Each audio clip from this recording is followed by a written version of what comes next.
Programme की अगली कड़ी में राजीव गांधी न्याय योजना और गोधन न्याय योजना के लिए रितेश अग्रवाल और प्रेम आर्य को जनधारा मीडिया ग्रुप ने सम्मानित किया।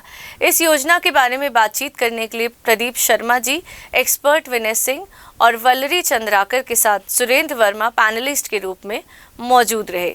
आइए देखते हैं।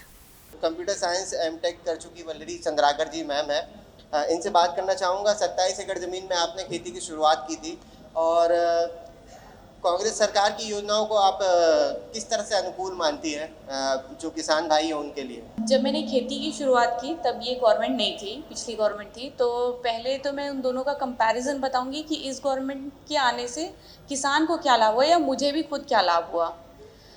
जब हम लोग खेती की शुरुआत कर रहे थे तो सभी को पता है कि मैं फल और सब्जियों पे काम करती हूँ, तो ड्रिप इरिगेशन कॉमन टेक्नोलॉजी है। तो सिंपल से ही एग्जांपल बताती हूँ। जब हम पहले जब खेत बनाया और ड्रिप लेने गए तो वहाँ पे हमने एक वेंडर को बुलाया, तो वो बोलने लगा कि इतने % सब्सिडी, उतने %। हमको ये नहीं समझ में आ रहा था कि ये % सब्सिडी बता रहा है वो तो ठीक है, पर रेट तो बता जा भाई। वो रेट नहीं बता रहा था। तो ऐसी समस्या थी उस समय कि अगर सब्सिडी तो कहती थी पिछली गवर्नमेंट, लेकिन उसका रेट अगर कोई 10 रुपये की मूल्य की अगर कोई चीज़ है तो वो उसको बेचते थे 17 रुपये 18 रुपये में। तो इससे किसान को कैसे होगा फ़ायदा? और फिर आप लोन भी लेते हैं और उसके ब्याज को भी आप खुद पटाते हैं। पर जब इस कांग्रेस की गवर्नमेंट जब आई तो इन्होंने डीबीटी स्कीम लॉन्च की। मीन्स ये कि आप अपना प्रोडक्ट कहीं से भी ले सकते हैं, कोई भी चीज़, और आप बिल पुट करिए और आपके बिल को आप वहाँ पुट करेंगे तो उसमें आपको उसमें छूट मिलेगी, या वो है असली सब्सिडी का मतलब। तो आप यहाँ समझ सकते हैं, पहला इंटरेस्ट रेट हमको अब देना नहीं पड़ता। हम इस चीज़ के लिए भी आज़ाद है कि हम जो चाहे जहाँ से भी चाहें किसी भी वेंडर से अपनी इच्छा अनुसार लेने के लिए अब हम फ्री हैं।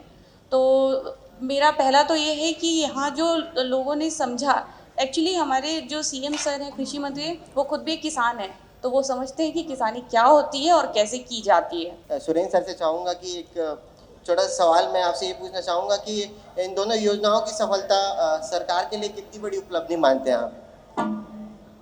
मैं समझता हूँ कि यह बताने की ज़रूरत नहीं है कि इन दोनों योजनाओं में, चाहे किसान न्याय योजना की हम बात करें तो न केवल पंजीकृत किसानों की संख्या दुगुनी हुई है, बल्कि जो धान खरीदी समर्थन मूल्य पर होती है वो पिछले उसके 2018 के पहले जो 15 साल में औसत खरीदी लगभग 50 लाख मीट्रिक टन होती थी, पिछले साल 98 लाख और इस साल 1 करोड़ 10 लाख मीट्रिक टन। लगभग क्वांटिटी भी दुगुनी हो गई। किसानों की संख्या जो 12 लाख थी वो लगभग 22 लाख से अधिक, किसानों की संख्या भी दुगुनी हो गई। खेती का रकबा बढ़ा है और जो समर्थन मूल्य राजीव गांधी किसान न्याय योजना की राशि को मिला दें तो लगभग 2500 रुपया प्रति क्विंटल पूरे देश में यदि कहीं मिल रहा है तो वो केवल छत्तीसगढ़ में।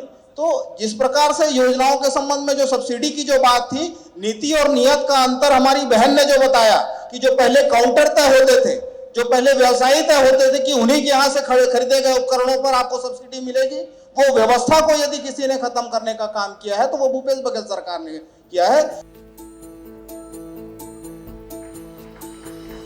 श्री रामजी अग्रवाल जी के पुत्र श्री यशवंत अग्रवाल जी हमारे बीच हैं। गोधन न्याय योजना में प्रेम आर्या जी। रितेश अग्रवाल जी से अनुरोध करूंगी वे जल्द से जल्द स्टेज पर आए गोधन न्याय योजना को लेकर।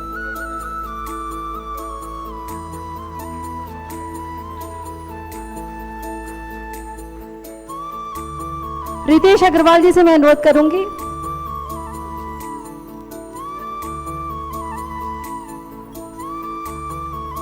प्रधान संपादक सुभाष मिश्रा जी को।